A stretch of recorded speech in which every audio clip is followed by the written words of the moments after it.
Frogun is a retro 3D style platformer that would have been right at home if it had been released on the PS1 or N64.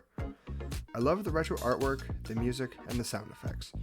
The only sound I didn't like, and I mean to the point where I had to turn the volume down, was when you're picking up the coins. I mean, just listen to that. But other than that, this game brings me right back to when I was a kid playing games like Croc, Q*bert, and Crash Bandicoot. You play as a character called Renata, and her parents are explorers and they go out on an expedition. But after a few days, they seem to have vanished, and you decide to grab your trusty Frogun and go off and rescue them. Frogun uses his tongue as a grappling hook that can help you reach different platforms, grab enemies so you can chuck them across the map or into other enemies, and Frogun will also give you advice throughout each level. At the end of each level, you collect an emblem, which doesn't look like much unless you complete the other objectives throughout each level, whether it's collecting all the coins and gems, or making it to the end of a level within a certain time period, or making it to the end of a level without dying. And by completing these challenges, it will allow you to unlock treasure chests in the hub world that give you rewards like more health. Coins picked up in each level can be used as currency, which can be used to buy new hats for Renata. In each zone, you come across a treasure hunter named Jake, who thinks you're out to steal his treasure, and you need to race him to the end of the level, and these races range from fun to hair-pulling frustrating.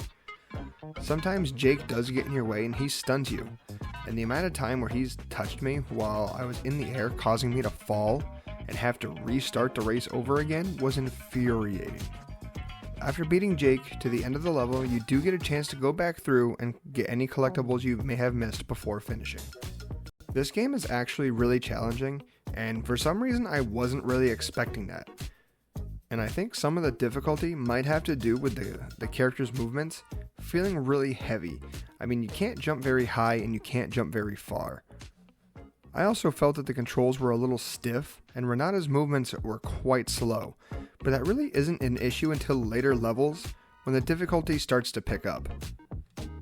This is where the game can become quite frustrating, especially during the race levels when the controls feel like they're fighting you every step of the way. You need to be way too quick and precise for how heavy the controls feel and how inaccurate the aim can be at times. And that has led to a ton of deaths. I spent a heartbreaking amount of time trying to beat one of the races to the point where I almost gave up on the game entirely, but luckily I didn't and I made it through. Boss fights were your typical platformer boss fights where the enemy tries to attack you, you jump or run around to avoid attacks and wait for an opportunity to attack back. I found these to be quite fun, and I really like the designs of most bosses. While I did have my problems with this game, I had a ton of fun playing it, and I really hope that more games use this kind of retro PS1 style in the future. One more thing I wanted to talk about before we ended the video was exploration.